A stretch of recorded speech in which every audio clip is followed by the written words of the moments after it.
One of the most important questions in all branches of engineering is how to evaluate the stability of an equilibrium point.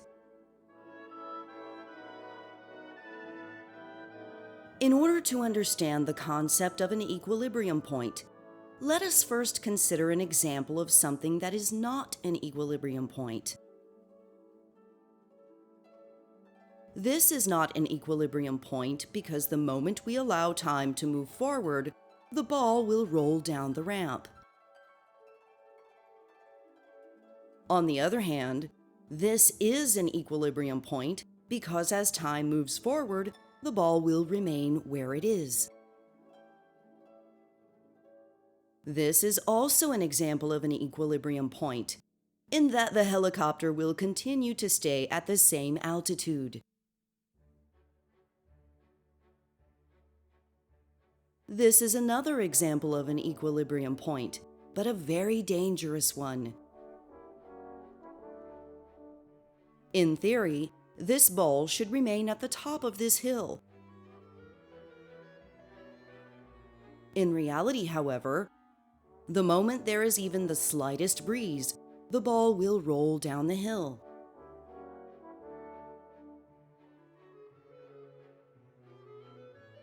We therefore call this an unstable equilibrium point. Now suppose that instead of a hill, we have a valley.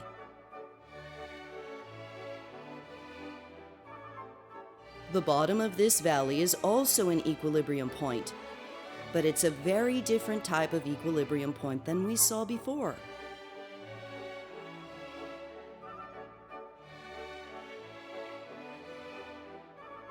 In this case, if the ball deviates away from the center, it will always want to return to the equilibrium point.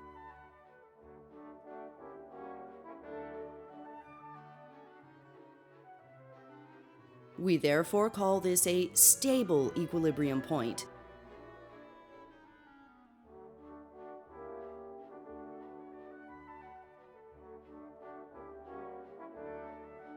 Whether an equilibrium point is stable or unstable is not always inherently obvious.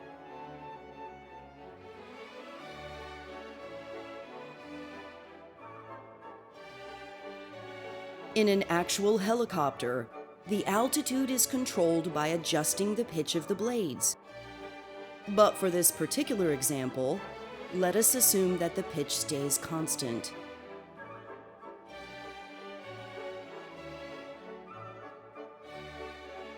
Suppose that if this helicopter is above the desired altitude, the autopilot will turn off power to the engine driving the rotor, and if the helicopter is below the desired altitude, the autopilot will turn the power back on.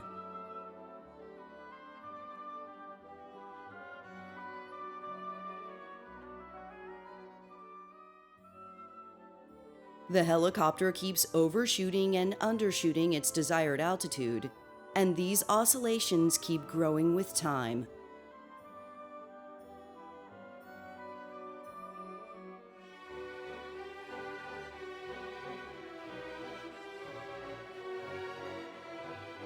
The desired altitude is an equilibrium point with this setup, but it ends up being an unstable equilibrium.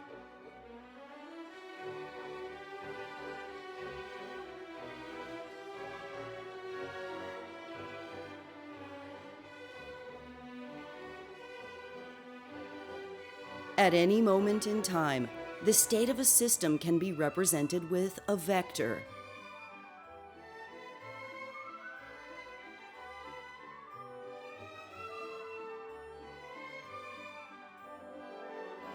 The vector does not need to be limited to 3 dimensions as is shown here.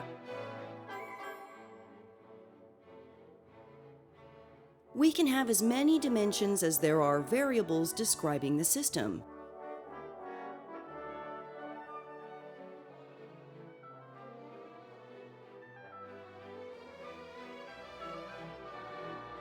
The vector indicates the amount by which the state of the system has moved away from the equilibrium point.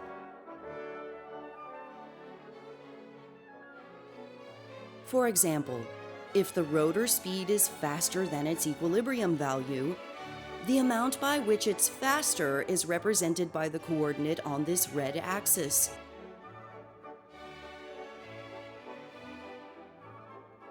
A negative coordinate on the red axis indicates that the rotor speed is slower than the equilibrium value needed to maintain a constant altitude.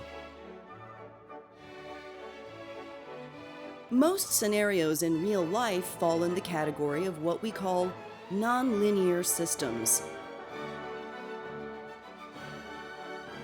This particular nonlinear system has many different equilibrium points, some stable and some unstable.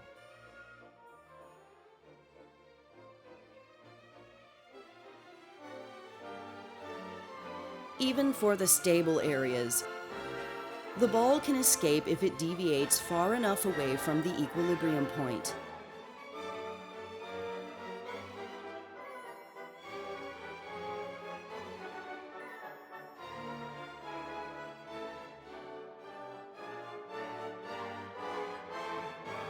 Now, suppose the ball enters an unstable area.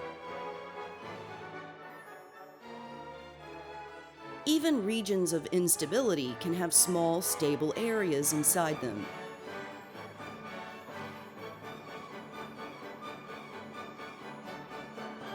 If the ball does not deviate too far from this equilibrium point, this system will remain stable. As stated earlier, this is an example of what we call a nonlinear system.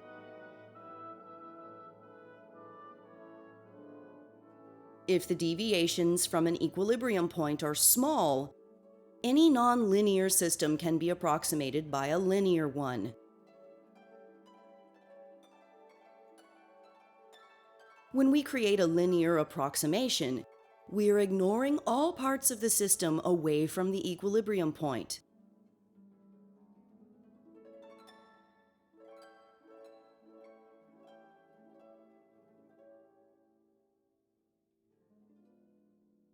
For the remainder of this video, we will assume that we have a linear system, or a linear approximation.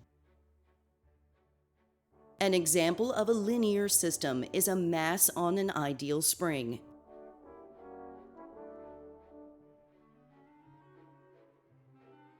To predict the future behavior of the system, we need to know both the displacement and the velocity.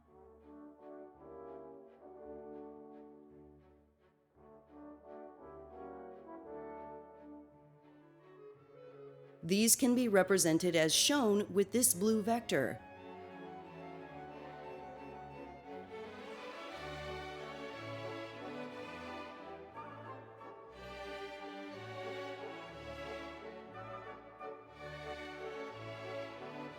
This blue vector is what we refer to as the state of the system.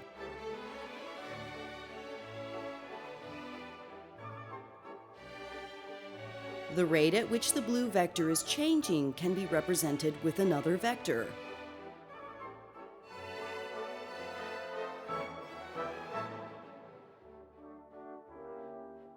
The white vector always points in the direction in which the blue vector is changing.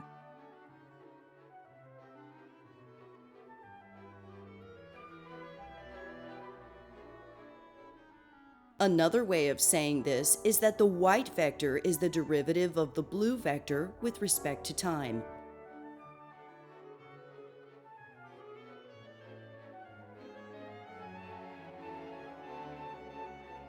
Consider the state in which the velocity is the maximum at the beginning.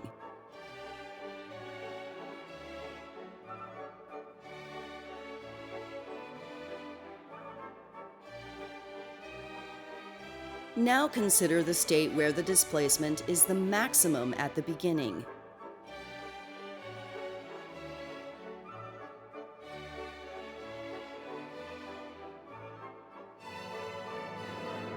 Now consider both of these states together.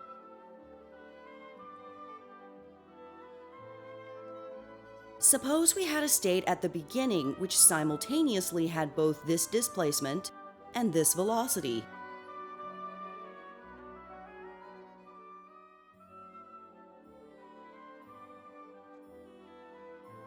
The fact that we have a linear system means that when the two blue vectors add together, the two white vectors will also add together.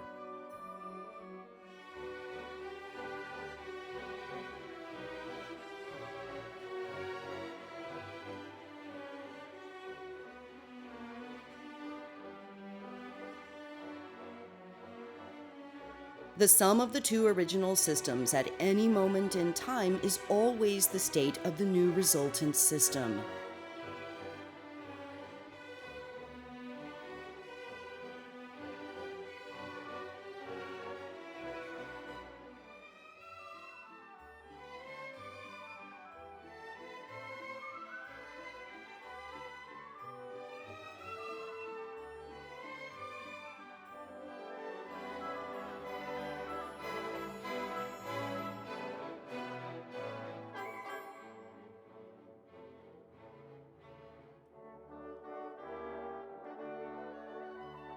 Suppose we have a system in a state where the blue vector and the white vector are both pointing along the same line.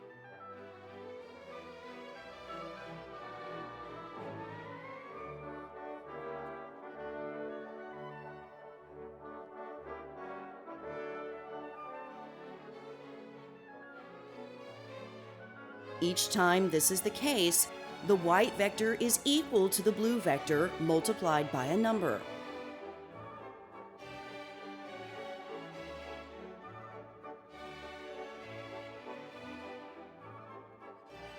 We call this number an eigenvalue of the system.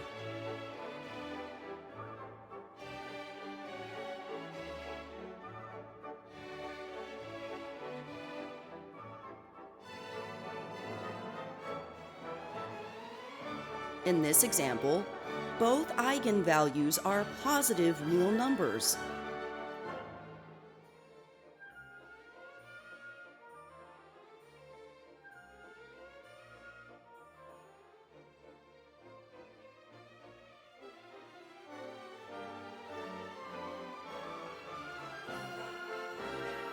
This means that for any state that the system can be in, the white arrow will always point away from the center.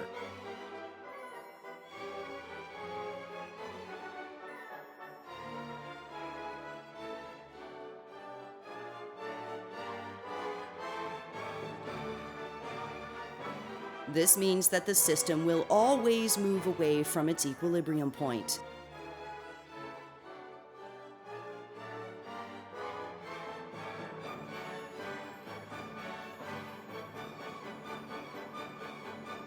Positive real numbers for eigenvalues therefore represent unstable systems.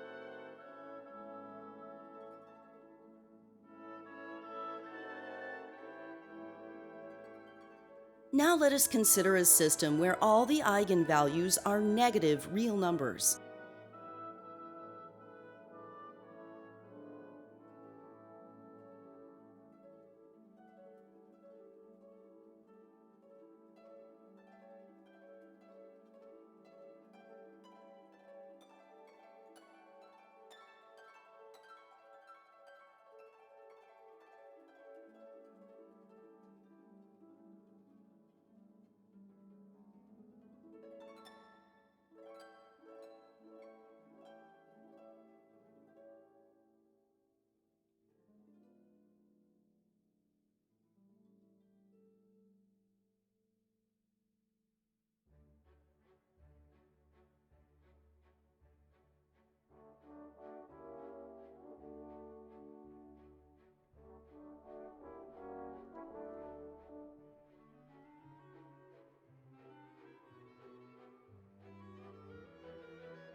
Here, for any state the system can be in, the white arrow will always tend to point towards the center.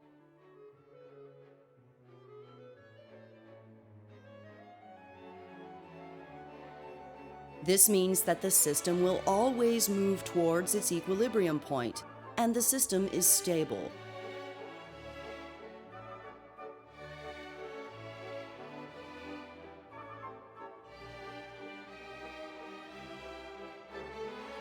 But what about a system where some of the eigenvalues are negative and some of the eigenvalues are positive?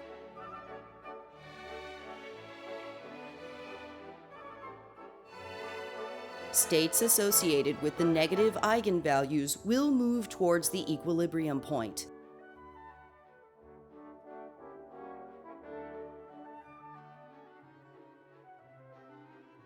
And states associated with the positive eigenvalues will move away from the equilibrium point.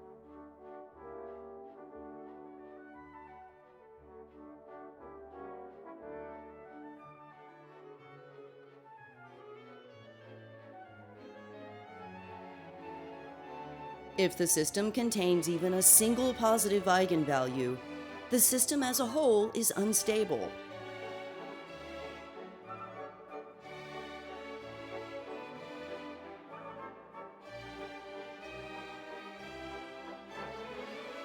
The eigenvalues do not need to be confined to just real numbers.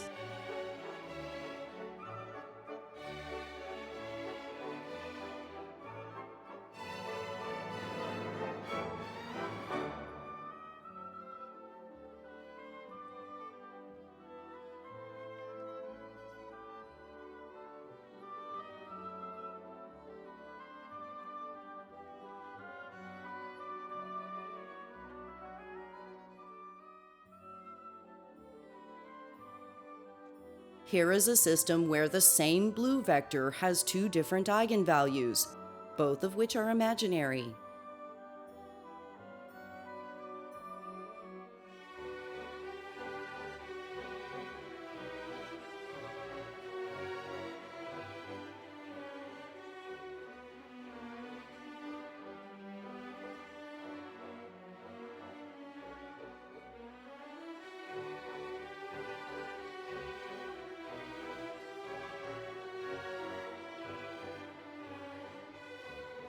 This eigenvalue will cause the blue vector to rotate as shown.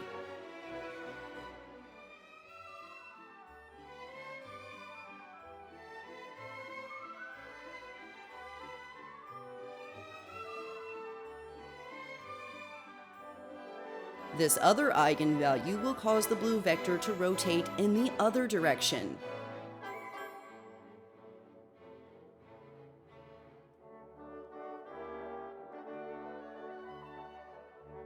The actual system is the sum of these two blue vectors.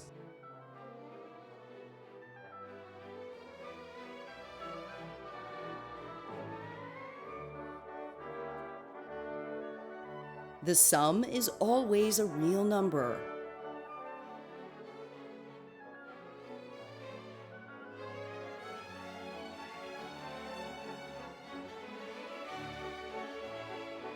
This is always the case, since any parameter that this variable represents must always have a real value.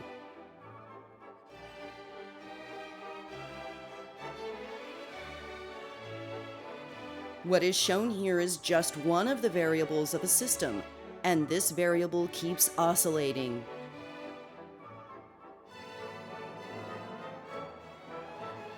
Purely imaginary eigenvalues represent systems like the ideal spring we saw earlier.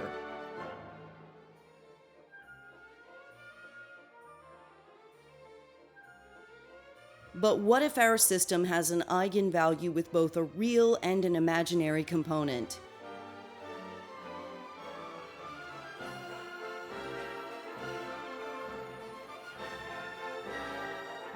Here is a system where the same blue vector has two different eigenvalues, both of which are complex numbers.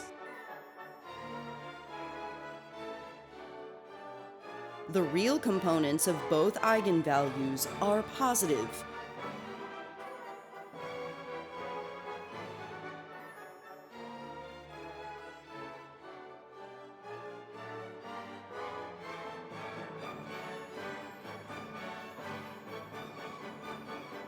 Each blue vector rotates and grows in magnitude.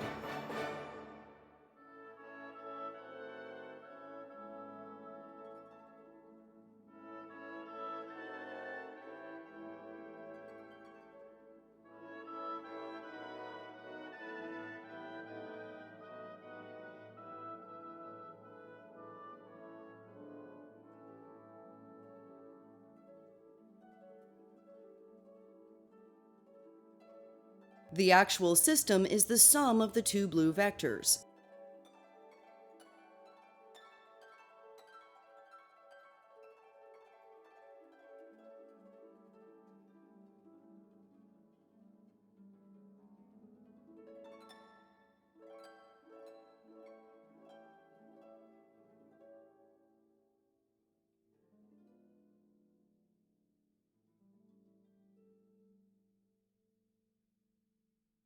The sum is a real number which keeps oscillating.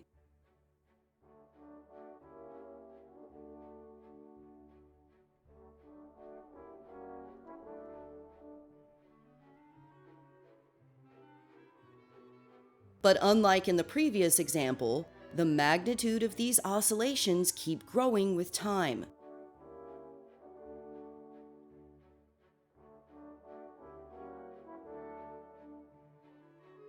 Systems with complex eigenvalues where the real components are positive represent examples like our unstable helicopter.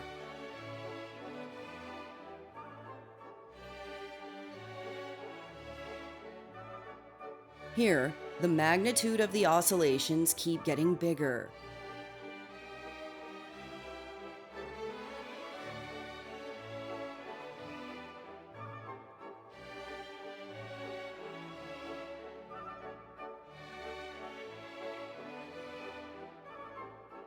But what about a system where the oscillations keep getting smaller?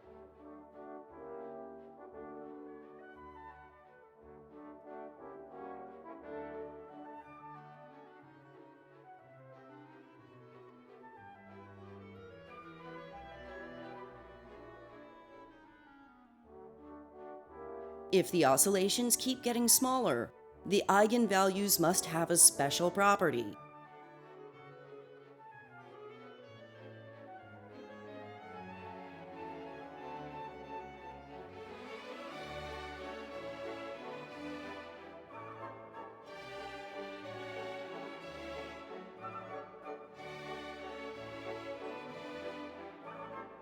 In these cases, the real components of the eigenvalues are negative.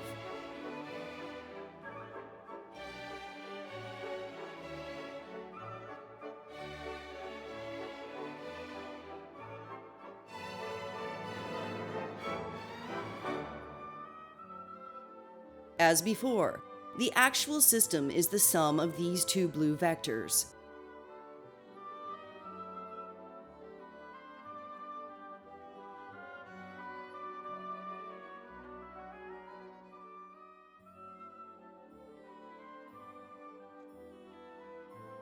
This represents one of the variables in an oscillating system where the magnitude of the oscillations keeps getting smaller.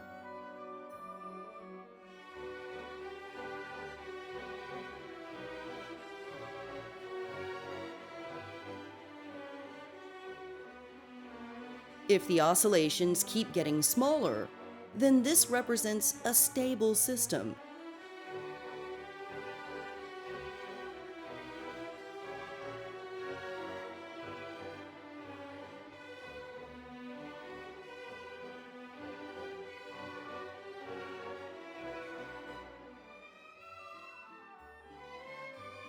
For a system to be stable, the real components of all the eigenvalues have to be negative.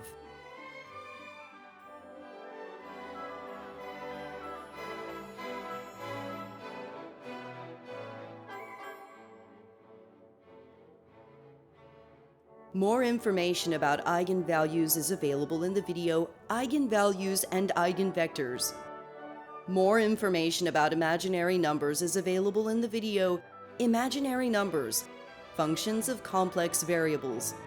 Please subscribe for notifications when new videos are ready.